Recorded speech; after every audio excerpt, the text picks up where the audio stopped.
그래서 그 찬양이 이제 3일째 날인가 둘째 날인가 찬양이 처음 딱 부르는데 그 처음 아무도 하면서 딱 찬양하는 순간부터 이게 막 제 개인적으로 이제 막 눈물이 나더라고요. 되게 감동 있게 찬양을 했던 기억이 기억이 나네요. 예.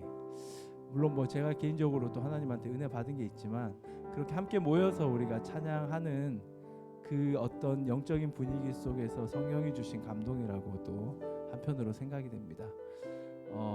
참 이곳에 나와서 여러분들 다 같이 이렇게 좀 그쵸 찬양하면 얼마나 좋을까 하는 생각을 하는데 하지만 여건이 이렇기에 또한 여러분들이 있는 그곳에서 진심으로 하나님을 찬양하면 우리가 함께 나아감을 통하여서 하나님이 우리의 찬양을 받으시고 성령의 감동이 또한 우리 가운데 있을 줄 믿습니다.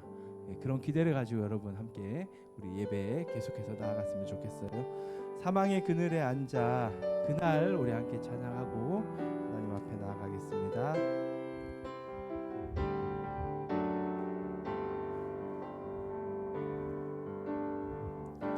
사망의 그늘에 앉아 죽어가는 나의 백성들 절망과 굶주림에 갇힌 저들을 내 마음에 오랜 슬픔 고통의 멍에 매여 울고 있는 나의 자녀들 나는 이제 일어나 저들의 멍에를 꺾고 눈물 씻기기 원하는데 누가 내게 부르짖어 저들을 구원케 할까 누가 나를 위해 가서 나의 사랑을 전할까 나는 이제 보기 원하네 나의 자녀들 살아나는 그날 기쁜 찬송 소리 하늘에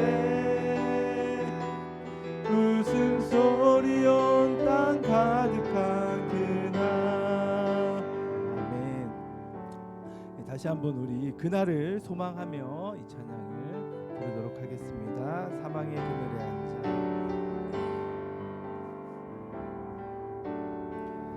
사망의 그늘에 앉아 죽어가는 나의 백성들 절망과 굶주림에 갇힌 저들은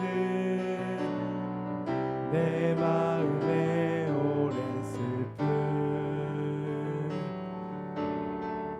고통의 멍에에 매여 울고 있는 나의 자녀들 나는 이제 일어나 저들의 멍에를 꺾고 눈물 씻기기 원하는데 누가 내게 부르짖어 저들을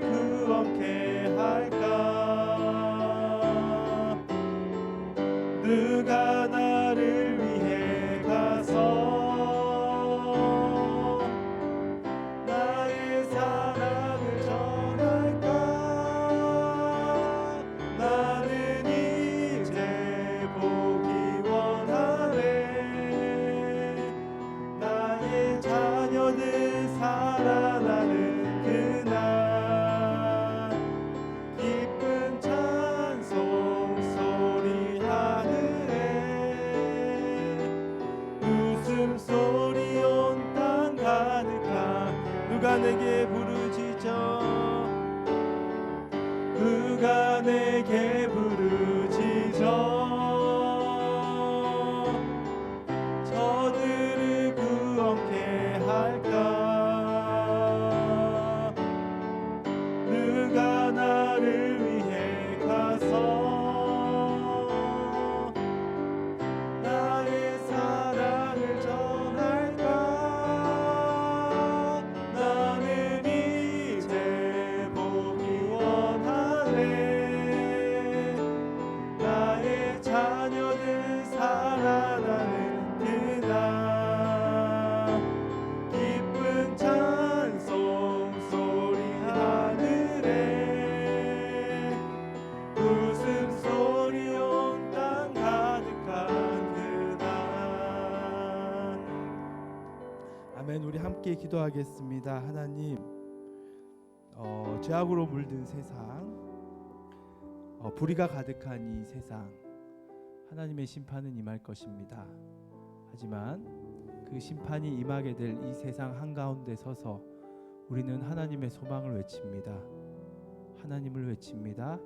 하나님이 소망이십니다. 이 우리의 간절한 복음의 메시지에 세상이 움직이고 다시금 세상이 하나님께로 돌아오는 놀라운 하나님의 역사가 있기를 간절히 원합니다. 오늘도 그 말씀 듣고 다시금 복음으로 무장하는 하나님의 차영지들이 일어나기 원하오니 인도하여 주시옵소서.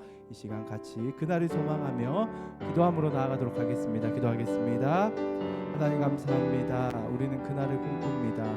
이 땅은 심판받을 땅입니다. 하지만 이 땅에 서서 이 땅을 등한시하거나 이 땅을 외면하는 것이 아닙니다. 죄악에 물든 이 땅 위에 서서 하나님의 소망을 외치는 자들 빛과 소금의 역할을 넉넉히 감당하는 바로 그러한 자들이 우리들입니다. 그러한 빛과 소금의 역할을 감당할 수 있도록 오늘도 말씀하여 주시고 하나님의 마음을 그 정신을 알게 하시사 주님과 함께 동행하기를 기뻐함으로 이 한 주간을 시작하기를 원하오니 인도하여 주시옵소서. 우리의 삶이 하나님의 예배되기 원합니다. 우리의 정신부터 다시금 새롭게 되어서 생각으로부터 시작된 모든 말과 행동과 우리의 모든 갈 바를 알게 하시는 성령의 인도하심이 우리를 새롭게 하는 놀라운 역사 가운데 계속해서 우리가 주와 동행하기를 원하오니 성령님 붙드시고 인도하여 주시옵소서.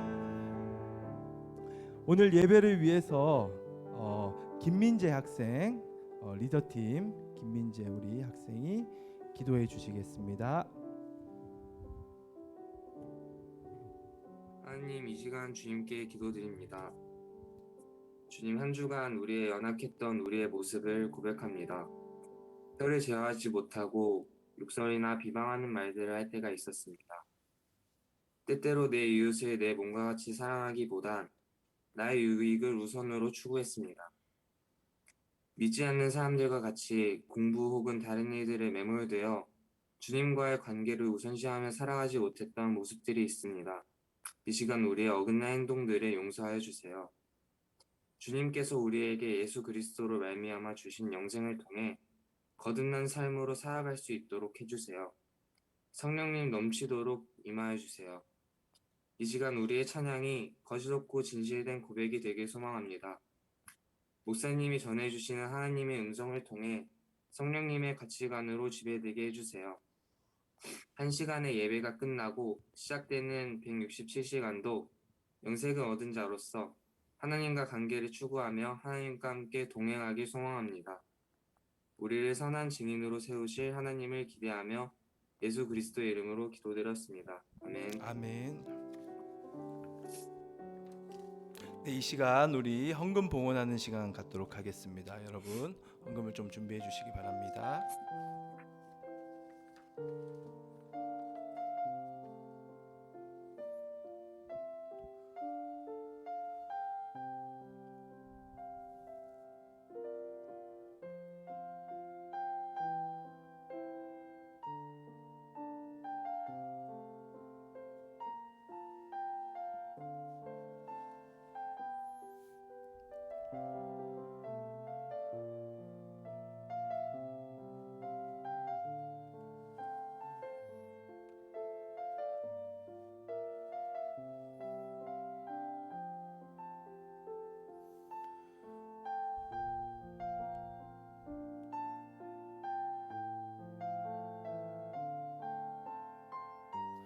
다 같이 우리 몸과 마음을 담아 하나님께 찬양하겠습니다.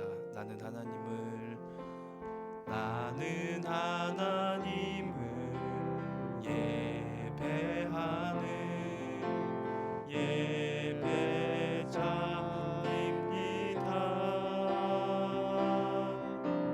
내가 서 있는 곳 어디서나 하나님을 예배합니다.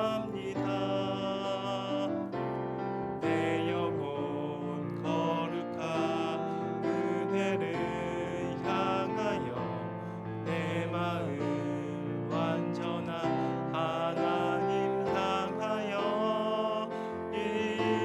이곳에서 바로 이 시간 하나님을 예배합니다.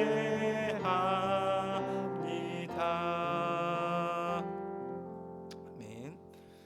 드려진 예물을 위해 기도하겠습니다. 하나님, 온라인으로 예배 드리고 있는 상황에서 각자가 준비한 예물을 성경책에 꽂아 하나님 앞에 예물을 올려드립니다. 이 예물 주님 원하는 곳에 사용하여 주시옵소서. 주님, 우리의 몸과 마음을 주께 온전히 드리기 원하오니 우리 모두를 인도하여 주시옵소서. 예수 그리스도 이름으로 기도드립니다. 아멘. 네, 오늘 이번 주간 암송할 말씀 우리 함께 보도록 하겠습니다. 마태복음 28장 19절에서 20절 말씀이죠. 네, 같이 볼게요. 읽겠습니다. 시작. 그러므로 너희는 가서 모든 민족을 제자로 삼아 아버지와 아들과 성령의 이름으로 세례를 베풀고 내가 너희에게 분부한 모든 것을 가르쳐 지키게 하라. 볼지어다 내가 세상 끝날까지 너희와 항상 함께 있으리라 하시니라. 아멘. 두 절 말씀인데요. 그래도 익숙한 말씀이기에 여러분들이 반복적으로 읽으면 암송할 수 있을 거라고 생각이 됩니다. 한 주간도 이 말씀 붙들고 승리하시기를 바랍니다. 오늘 우리에게 주신 하나님의 말씀을 보겠습니다. 네, 오늘은 예레미야서 말씀을 볼 거예요. 예레미야 1장 10절 한 절인데요. 한 절이지만 뭐 보는 말씀은 좀 여러 개가 됩니다, 여러분들.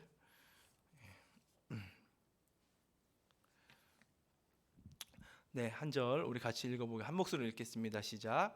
보라, 내가 오늘 너를 여러 나라와 여러 왕국 위에 세워 내가 그것들을 뽑고 파괴하며 파멸하고 넘어뜨리며 건설하고 심게 하였느니라 하시니라. 아멘. 예레미야서 1장 10절 말씀 우리 함께 봤습니다. 제목을 한번 볼까요? 심판의 세상에서 외치는 소망. 네, 심판의 세상에서 외치는 소망이라는 제목으로 우리 함께 하나님의 말씀을 듣겠습니다. 지난주 하박국 말씀 우리 함께 들었죠, 그렇죠? 하박국 말씀 들었고 그 하박국 말씀은 이제 유다의 죄악을 심판하시는 그 하나님의 그 심판에 대한 언급들이 이제 등장을 하고 있죠. 그런데 그렇게 심판하실 때 하나님이 누구를 사용하신다? 바벨론이라는 나라를 사용하셔서 하나님께서는 그 유다를 하나님의 백성을 심판하겠다라고 말씀하셨고 이에 이제 하박국이 어떻게 그러실 수 있습니까? 우리보다 더 악한 하박국을 사용해서 어떻게 우리를 심판할 수 있습니까? 하나님, 그게 무슨 정의입니까? 라고 막 이렇게 하나님께 따졌던, 하나님께 그렇게 반문했던, 반론을 제기했던 그러한 모습이 그 지난주 하박국의 말씀이었습니다. 하박국에 이어서 이제 하박국 다음 그 시대에 오늘 우리는 예레미야서를 이제 보게 되는데요. 지금까지 우리가 살펴본 예언자들을 이제 좀 보도록 할게요. 지금까지 살펴본 예언자들을 보시면 아모스라는 예언자가 있었고요. 그다음 미가라는 예언자가 있었고요. 그다음에 나훔, 그리고 지난 시간에 봤던 하박국이라는 예언자, 총 4명의 예언자의 말씀을 들었습니다. 앞으로는 예레미야, 에스겔, 그리고 이사야라는 이 3명의 예언자들의 그 말씀을 더 볼 텐데, 여튼 앞에서 본 이 4명의 그 예언자들 특징이 있습니다. 이들 모두가 심판을 말했다라는 거예요. 심판.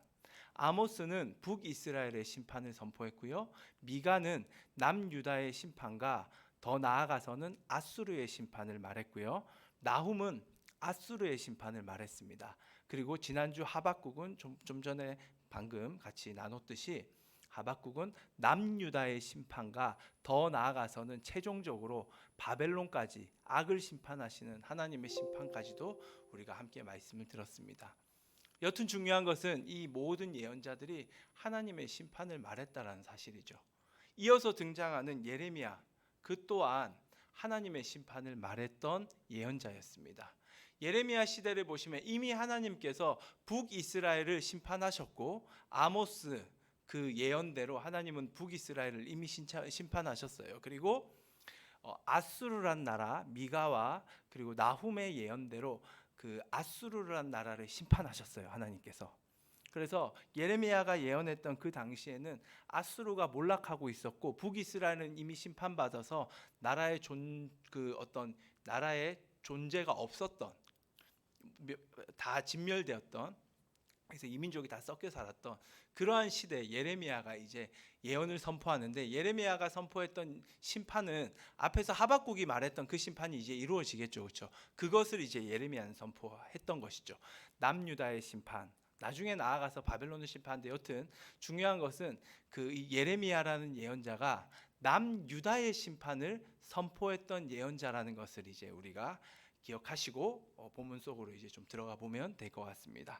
그는 남유다의 그 타락과 죄악을 지적하였고 그 하나님의 심판을 말했는데, 그렇게 그 하나님의 심판을 미리 보았던 그 예레미야의 그가 들었던 감정들, 그가 들었던 마음들에 대해서 성경은 이제 이렇게 말하고 있어요.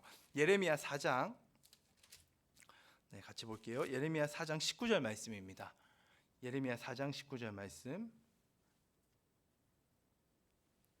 자, 같이 한번 읽어볼게요. 시작. 슬프고 아프다 내 마음속이 아프고 내 마음이 답답하여 잠잠할 수 없으니 이는 나의 심령이 나팔 소리와 전쟁의 경보를 들음이로다. 마음이 너무 아팠습니다, 예레미야는. 왜냐하면 바벨론이 자기 민족을 심판할 거라는 것을 그는 미리 내다보았어요. 그냥 본 게 아니라 아주 확실하게 알았어요. 앞으로 일어날 일을 팩트와 같이 마치 지금 일어난 사실처럼 그의 눈에 펼쳐졌고, 그가 그것들을 알게 되었고 이해하게 되면서 우리 민족이 당할 그 끔찍한 고통을 그는 미리 알았습니다. 어떤 끔찍한 고통이었느냐? 이제 예레미야가 그런 끔찍한 고통을 막 예언을 해요. 그런 것들이 정말로 이루어집니다. 대표적으로 아주 끔찍한 고통으로 말하면 그 바벨론이 예루살렘 그 도시를 에워싸요. 포위를 해버린 거죠. 마지막 저항을 하는 자들을 굴복시키기 위해서 포위를 했는데, 처음부터 문을 열어주진 않습니다. 이 유다 백성들이. 그래서 저항을 해요. 저항을 하는데 시간이 흘러가니까 성 안에 양식이 떨어지는 거예요. 그러자 이제 먹고 살아야 먹어야 되는데 먹을 길이 없자 성경에 이제 등장하는 언급들이에요. 자기 자식들을 잡아먹기 시작합니다. 아기들을. 이 자기 아이를 잡아먹는 거 식인이죠. 애를 삶아가지고 잡아먹는 거예요. 그런데 그 잡아먹는 그것이 단순히 배가 고파서만의 이유는 아니었어요. 그 예레미야가 지적했던 우상 숭배 중에 하나가 몰렉신을 숭배하는 우상, 몰렉이라는 우상이 있어요. 그 몰렉신은 자기 자녀를 바치는 인신제사, 사람을 바치는 제사를 받았던 신이었어요. 그런데 그 몰렉신에게 가서 실제로 자기 자녀를 바쳤던 것이 당시 유다 백성의 타락이었습니다. 자기 자녀 팔아먹는 거죠. 지금 시대에도 이런 일이 일어나고 있죠. 어떻게 아버지가 딸을 성폭행을 할 수가 있어요? 어떻게 할아버지가 자기 손녀를 성폭행을 하면, 말도 안 되는 일이, 자기 자녀 잡아먹는 거잖아요, 그거. 그런 끔찍한 일들이 지금도 일어나고 있습니다. 당시에 그랬다는 거예요, 당시에. 그 몰렉신 숭배하는 하나님의 정신이 아닌 거예요, 이거는. 이방신 정신을 가지고 있으니까 그런 일을 서슴없이 하는 거예요. 배가 고프다고 자녀를 잡아먹어요? 자기 살을 뜯어먹어야죠, 차라리. 근데 그런 사회 분위기가 되었고 자녀를 잡아먹을 수 있는 이미 신에게 바쳤던 제사가 이루어졌기 때문에 그들은 오늘은 내 자녀, 내일은 네 자녀 하면서 서로 자녀를 삶아 먹었던 그러한 일들이 일어났던 그런 죄악을 보게 됩니다. 그러한 고통을 보게 되는 거죠. 예레미야 예언자, 하나님의 정신을 가졌던 그가 보기에는 말도 안 되는 고통이에요. 정말로. 그 끔찍한 고통이 지금 눈앞에 막 보이는 거예요. 이제 그 일이 속히 우리 민족에게 일어날 것을 그가 보고 있으니까 막 슬프다, 마음이 아프다. 우리 번역으로는 슬프다 하는데 내 창자여 창자여 막 직역을 하면 이런 뜻이거든요. 창자여 창자여 막 내 안에 있는 그 마음이 막 죽을 것 같이 아픈 고통스러운 너무 안타까운 그러한 심정을 지금 예레미야가 막 토해내고 있는 겁니다. 자, 이런 심정을 토해내면 하나님의 반응은 어떨까요? 네. 하나님은 그래 예레미야야 너무 슬프지, 너무 마음 아프지. 그래 네가 그렇게 기도하고 너희 백성들을 사랑하니까 이제 내가 심판하고자 했던 마음을 내가 거둘게. 내가 그 마음 거두겠다라고 대답을 하시면 참 좋을 것 같아요. 그 모세 시대에 이스라엘이 금송아지를 숭배했잖아요. 그 이야기 혹시 기억나나요, 여러분들? 금송아지를 만들어 놓고 이스라엘이 모세가 산에 올라가 있을 때 하나님을 만나고 있을 때 산 밑에서 금송아지 그 우상을 숭배를 했었어요. 그래서 하나님이 분노하셨어요. 이 민족들 내가 다 쓸어버리겠다. 그때 모세가 내려와서 하나님 앞에 간청을 합니다. 하나님 제발요, 우리 민족 제발 쓸어버리시면 안 됩니다. 우리 민족 쓸어버리시면 이방 민족들이 하나님 뭐라고 하겠습니까? 하나님의 권위가 떨어집니다. 주님의 정의가 망가집니다. 주님 얼굴에 먹칠하는 겁니다. 그러지 마소서 하면서 하나님을 막 말려요. 뭐 하나님이 심판하기로 작정하면 그런 말에 흔들리시겠어요? 근데 모세의 말에 하나님이 마음을 바꾸십니다. 그래? 알았다. 내가 심판 거둘게. 그게 모세 시대 때 있었던 일이에요. 아마 예레미야는 눈물로 하나님 앞에 호소하면서 모세 때 있었던 그 일이 일어날 거라고 기대를 했을 것입니다.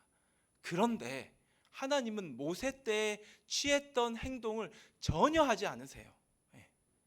그 말씀 우리가 22절 말씀을 좀 보도록 할게요. 22절 하나님의 반응이 이렇습니다. 22절 말씀 내 백성은 나를 알지 못하는 어리석은 자요 지각이 없는 미련한 자식이라 악을 행하기에는 지각이 있으나 선을 행하기에는 무지하도다. 그래 너의 눈물을 내가 보았다. 마음이 참 아프지. 근데 내 백성은 이전에도 그랬고 지금도 나를 알지 못한다. 저들은 어리석은 자다. 미련한 자식들이다. 악을 행하는 데만 자신들의 모든 지혜를 쏟고 있는 패역한 백성들이다. 나는 절대로 용서하지 않을 것이다. 나는 심판을 절대로 거두지 않고 반드시 심판할 것이다 라고 하나님이 지금 말하고 있는 거예요. 실제로 하나님은 심판을 거두지 않습니다. 작정을 하세요.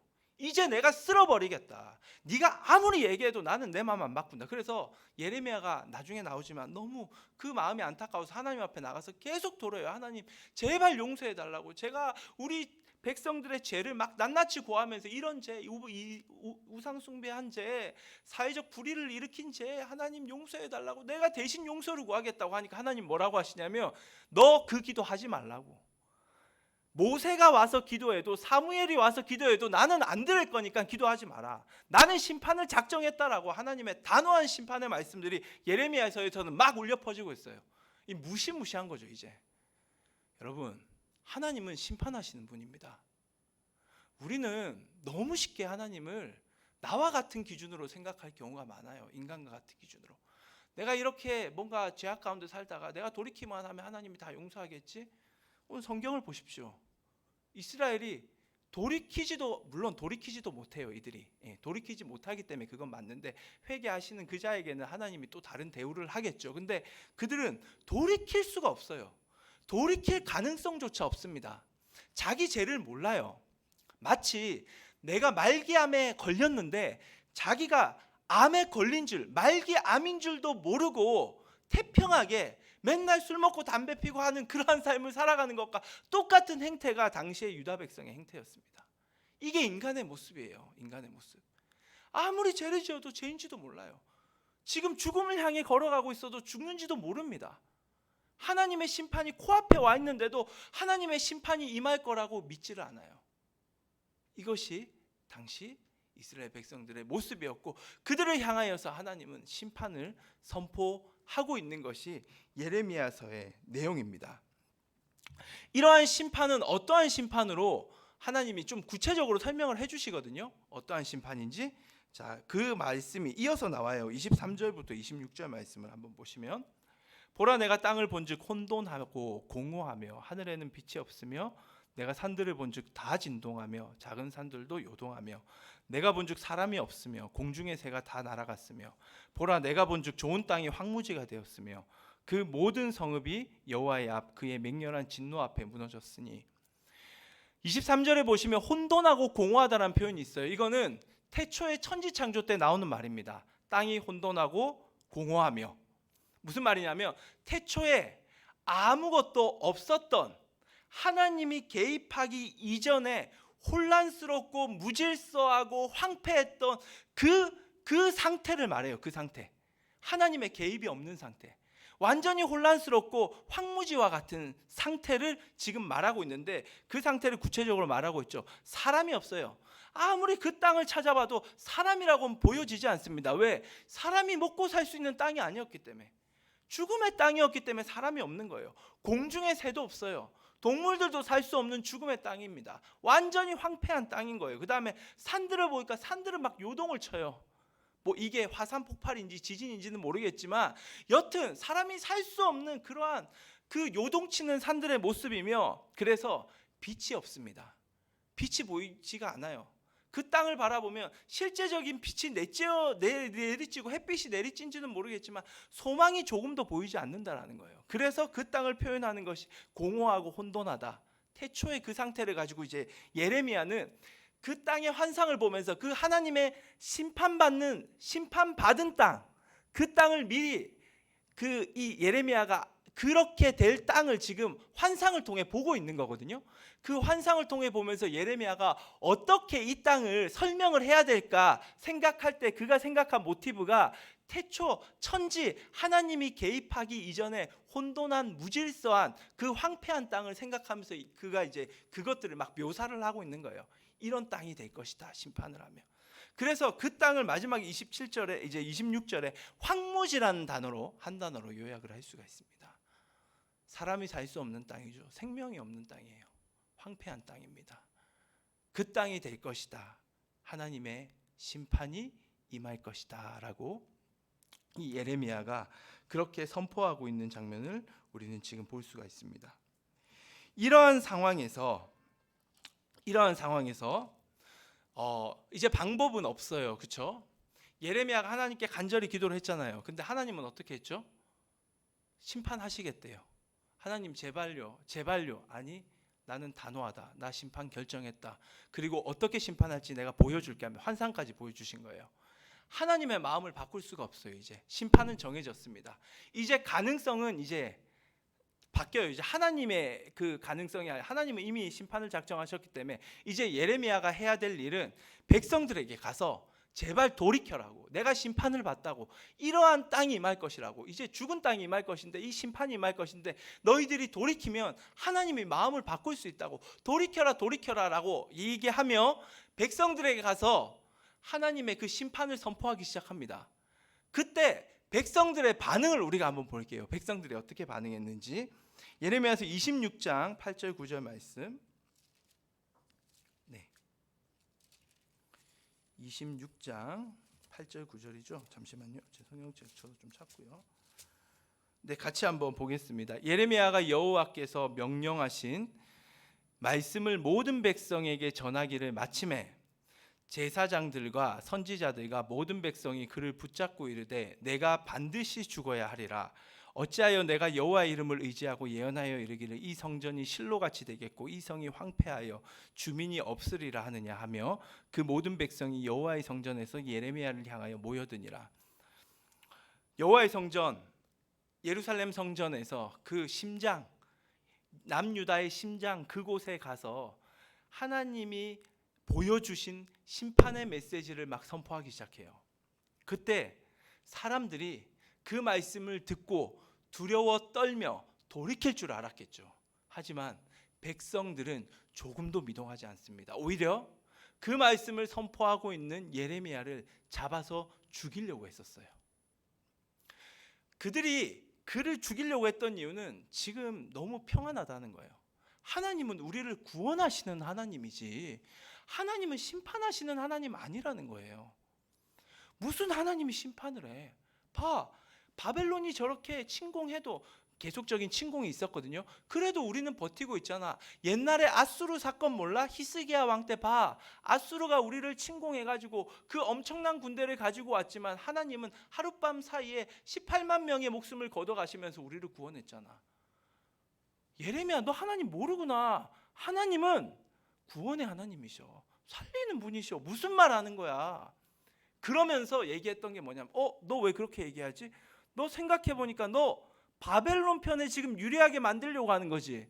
너 바벨론에게 항복하고 하나님이 심판할 거니까 바벨론 그들에게 앞에 나가서 항복하라고 지금 얘기하는 거지. 너 우리나라 팔아먹으려고 하는 거지. 이 매국노야 하면서 잡아 죽이려고 했던 거예요. 정치적인 명분을 가지고. 그게 백성들의 생각이었습니다. 그러니까 예레미야 보기에는 너무 안타깝죠. 그렇죠? 예레미야라는 이 예언자들은 하나님과 하나님의 백성 중간에 있었던 사람들이에요. 그들에게 하나님의 뜻을 전하고 그리고 백성들의 탄원과 탄식을 하나님 앞에 올려드리는 그러한 자가 예언자였습니다. 그런데 지금 하나님의 뜻을 전했지만 하나님의 마음은 바뀌지 않으니까 전했지만 백성들은 완전히 예레미야의 그 말씀을 무시하고 예레미야를 죽이려고 했더라는 것이죠. 자, 그렇다면 이제 여러분 예레미야는 무엇을 해야 될까요? 이제 예레미야는 무엇을 할 수 있을까요? 아니 하나님의 심판은 다 정해졌어요. 그렇죠? 하나님 마음 안 바꾸세요. 진짜 심판하십니다.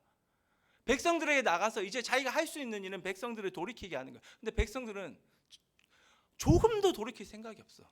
1도 없어요. 1도 정말로. 오히려 그렇게 선포하는 예레미야를 죽이려고 했습니다. 그러한 상황에서 예레미야는 무엇을 할 수 있을까? 아니 무엇을 해야 할까? 사실 할 수 있는 것도 없고 해야 할 일도 없습니다. 하지만 그는 이러한 일을 행합니다. 이게 이제 이 시대를 살아가는 우리에게 주는 교훈이에요. 교훈. 이러한 태도와 삶의 방향을 우리가 가지기를 바라면서 우리가 한 말씀 보겠습니다. 예레미야서 17장 12절 17장 12절부터 14절 말씀인데요.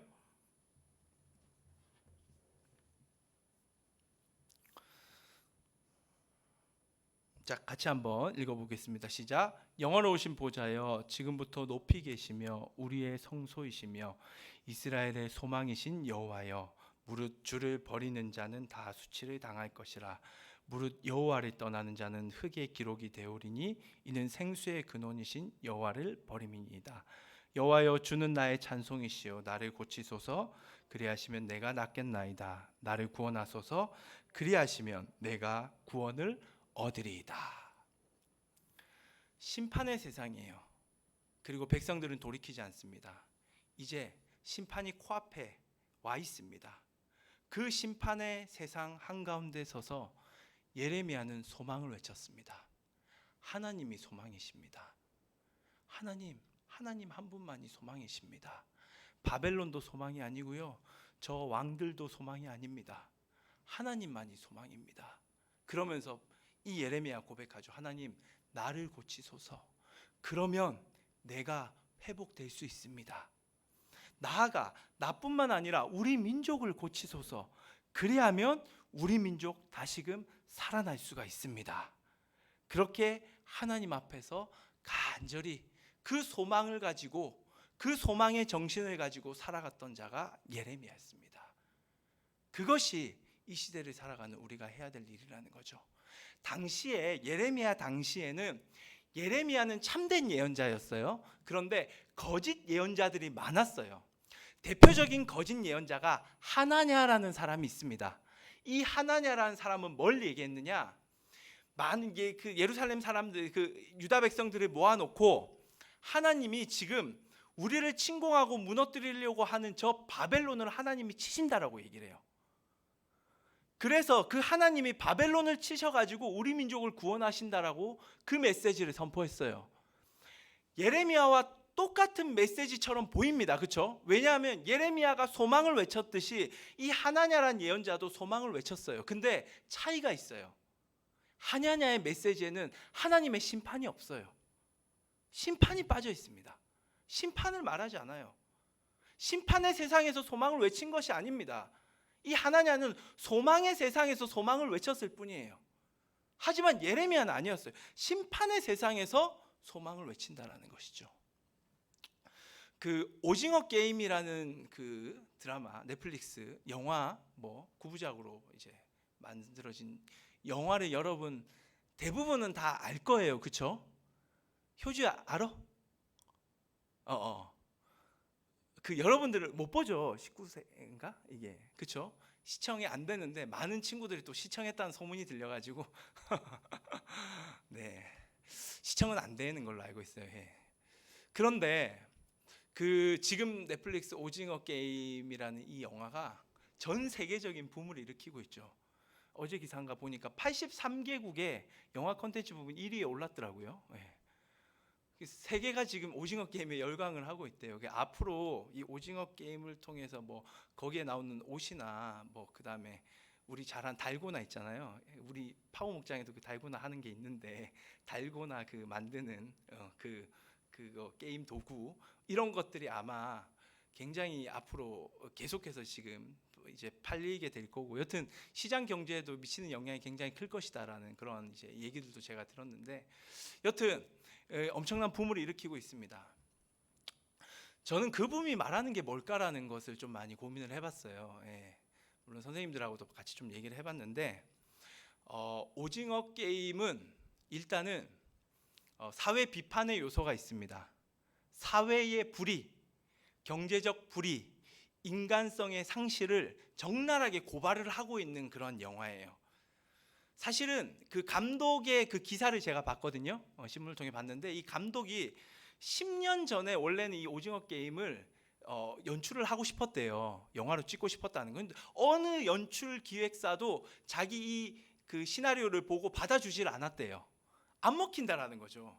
그게 요즘 뭐 그런 거 안 본다라는 거죠. 그런데 이게 10년 후에 이게 넷플릭스에서 그거를 그 독점하면서 이게 터진 거예요. 예.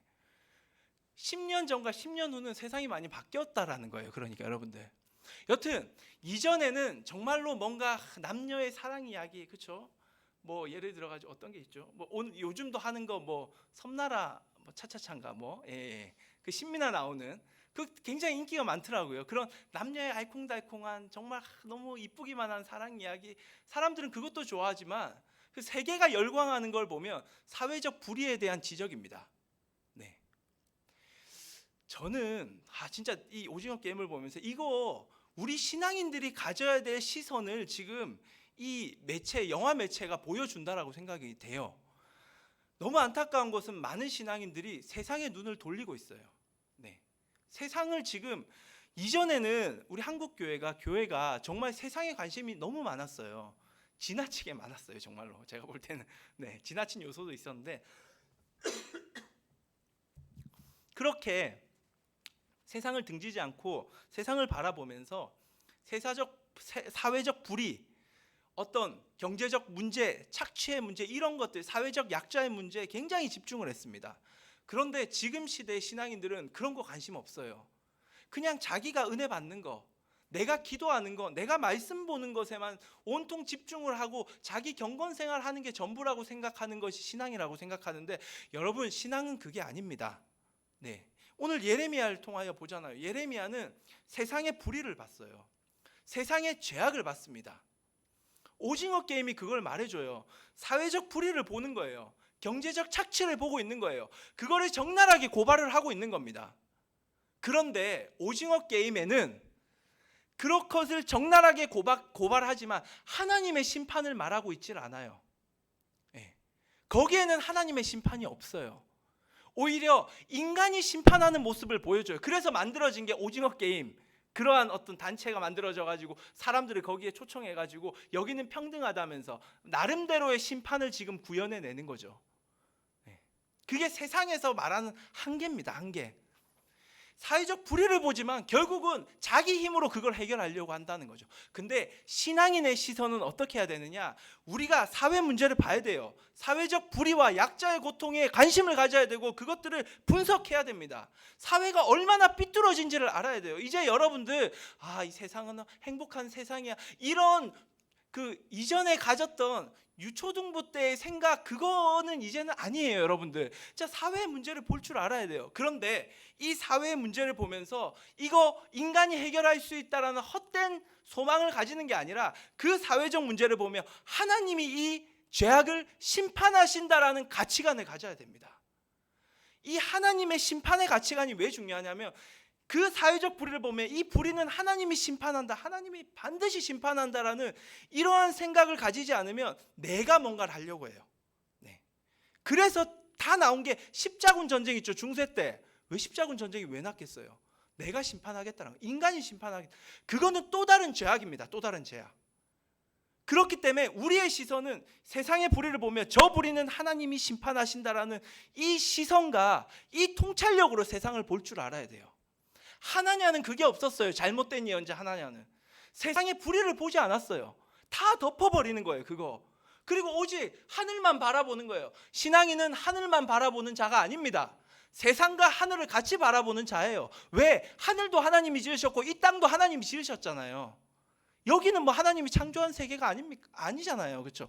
이 땅 하나님이 다 지으신 세상이에요. 하지만 이 땅은 죄악으로 물들어 있다라는 거예요. 그러면 죄악을 바라봐야죠. 그리고 이 죄악을 심판하시는 하나님을 바라봐야 됩니다.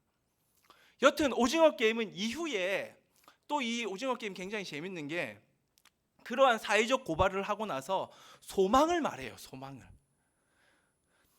많은 신앙인들이 조금 의식이 있다라고 말하는 신앙인들은 이야기를 해보면 정말로 이 시대의 불의, 교회의 문제들을 막 적나라하게 얘기를 해요. 그런데 얘기를 듣다 보면 그 사람에게는 소망이 없어요. 그래요, 집사님. 그래서 어쩌라고요? 그렇다고요. 어떻게 해야 되냐고요? 그래서 어쩌라고요? 하나님을 향한 소망이 없는 거예요. 그냥 죄악만 바라보는 겁니다. 그런 신앙인들이 결국은 나중에 교회를 많이 떠나더라고요. 안타까운 거죠.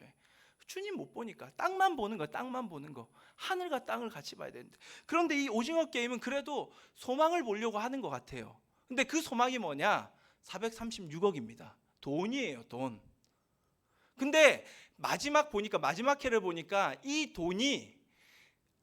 돈이라는 게 인간의 소망이 아니라는 걸 메시지를 던지더라고요. 이 주인공이 돈을 436억을 이제 게임을 해서 마지막 승자가 얻었는데 그 돈을 안 써요, 이 사람이. 1년 동안 안 씁니다. 그리고 나서 인간성이 회복되었다, 아니 인간성은 여전히 남아있다라는 장면을 보여준 이후부터는 돈을 쓰기 시작해요. 그러니까 이 오징어 게임이 말하고자 하는 소망은 인간성이었어요. 인간이었다는 거죠. 인간이 소망이다는 이 얘기, 인간주의를 말하고 싶은 거예요. 하지만 복음의 메시지, 하나님의 정신을 가진 자는 다릅니다. 이 세상은 심판받을 것이고 심판의 세상이기 때문에 내가 어차피 심판받을 건데 하고 세상을 떠나는 자가 아니에요. 그 심판 세상 한가운데 들어가 그 가운데 서서 뭘 말하느냐? 소망을 노래하는 자예요. 하나님의 소망을 찬양하는 자입니다. 하나님이 고치시면, 하나님이 회복하시면 우리는 회복할 수 있다. 지금 이 죄악에 물든 세상에 나 또한 매몰되고 있지만 하나님이 고치시면, 하나님이 회복시키시면 회복할 수 있다라는 그 회복과 소망을 바라보며 하나님을 찬양하는 자가 신앙인이고, 그게 우리의 정신이고 우리의 가치관입니다. 저는 여러분 중에 이러한 가치관을 가지고 이런 영화 콘텐츠를 만들 수 있는 그러한 감독도 여기서 좀 일어났으면 좋겠어요. 진짜 이 시대에 정말로 빛이 될 수가 있잖아요, 그렇죠? 저 진리가 아닌 것에도 사람이 저렇게 열광을 하는데 진리가 이 세상 가운데 펼쳐지면 얼마나 사람들은 좋을까? 얼마나 많은 사람들이 그 빛을 보며 소망을 가지게 될까? 얼마나 많은 사람들이 위로를 받을까? 정말로 소망합니다. 이게 우리의 정신이에요, 여러분들. 너무 귀한 정신이에요, 그렇죠? 이 세상은 죄악에 물들어 있지만 하나님이 심판하신다라는 거죠.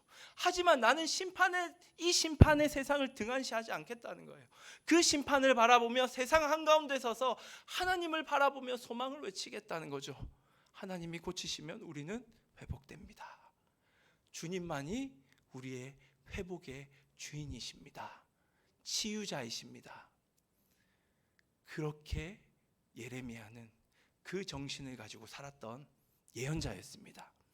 그의 정신은 그 동시대에는 인정받지 못했어요. 하지만 이후에 포로로 끌려간 이스라엘 백성들에게 예레미야의 정신은 회자됩니다. 예레미야가 영향을 끼쳤던 예언자 스가랴, 말라기 전부 다 예레미야의 영향을 다 받아요.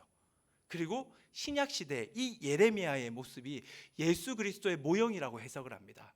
더 나아가서 2500년 이후를 살아가는 우리에게도 예레미야는 하나님의 정신을 보여주고 다시금 우리의 가슴을 뜨겁게 하는 하나님의 메신저의 역할을 감당하고 있습니다. 이것이 진리의 정신입니다. 여러분, 이 정신을 가지고 이 땅을 살아가는 저와 여러분 되기를 간절히 바랍니다. 세상과 하나님을 동시에 바라보시며 세상을 심판하시는 그 심판의 한가운데 서서 하나님의 소망을 찬양하고 노래하며 하나님께 간절히 기도할 수 있는, 하나님만 바라볼 수 있는 우리 모두가 되기를 간절히 바랍니다. 우리 이 찬양하겠습니다. 그날, 하나님, 그날은 반드시 올 것입니다. 우리는 이 세상을 피하지 않습니다. 세상 한가운데 들어갈 것입니다. 죄악으로 물든 세상입니다. 심판받을 세상 맞습니다. 하지만 이 세상 한가운데서 주님을 외치겠습니다. 그날을 외치겠습니다. 이러한 간절함으로 우리 찬양하며 나아가겠습니다.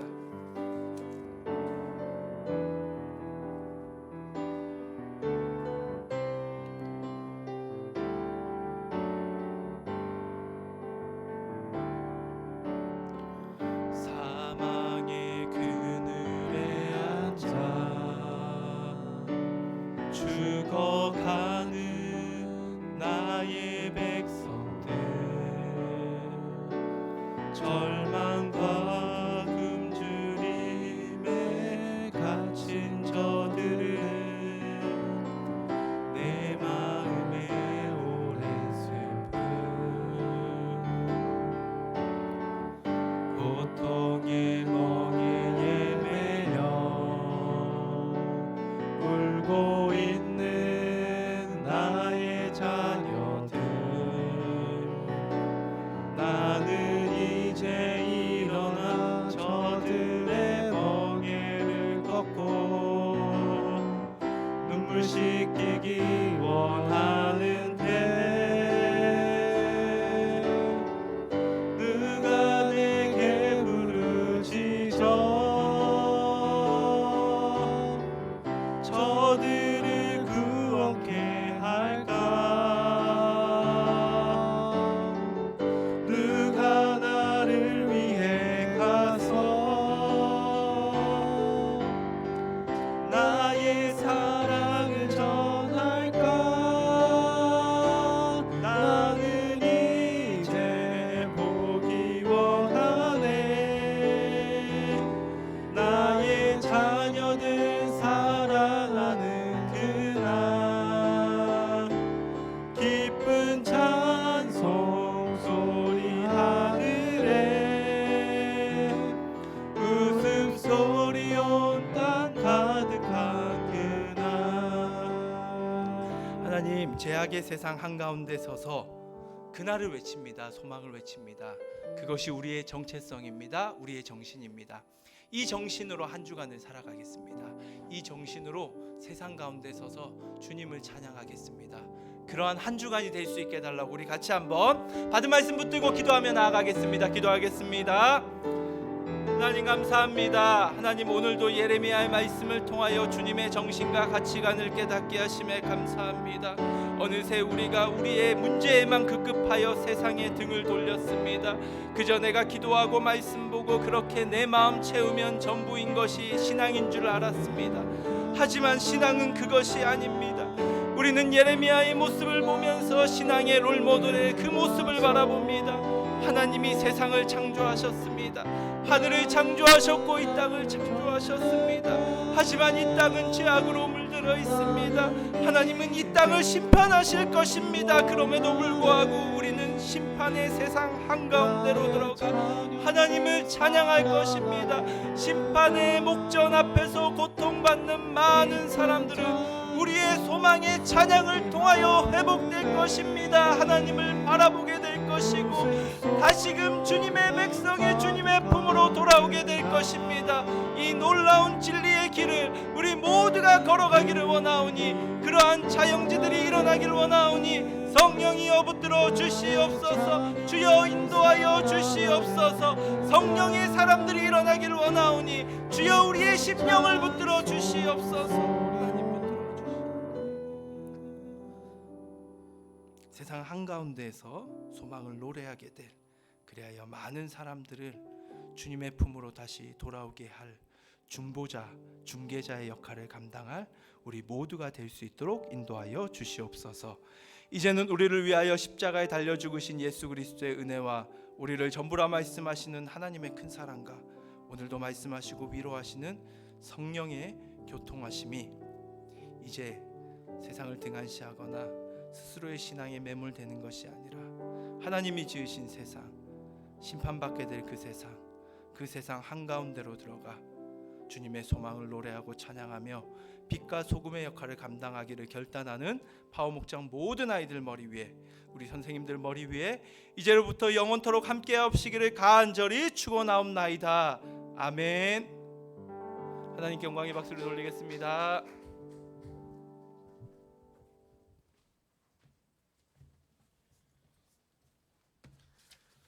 오늘도 파워목장 온라인 예배에 오신 여러분들 주님의 이름으로 축복합니다.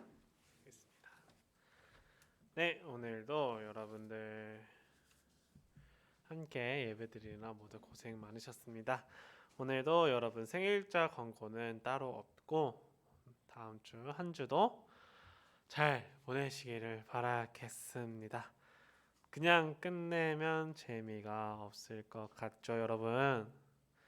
하지만 제가 즐거운 퀴즈를 잘 준비를 해오지 못해서 다음 주 이 시간 여러분들 시험 끝나고 나서 새로운 퀴즈를 들고 오도록 하겠습니다. 가뜩이나 시험 공부하고 있는데 퀴즈를 내면 마음이 깝깝하겠죠? 네, 맛있는 거는 저 말고 목장 선생님한테 사달라고 부탁을 좀 하시고 한 주간 잘 보내시고 시험도 잘 보고 잘 못 보더라도 최선을 다해서 보는 우리 파워목장 학생 여러분 되기를 간절히 소망합니다.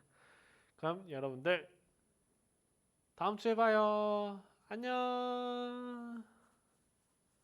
안녕.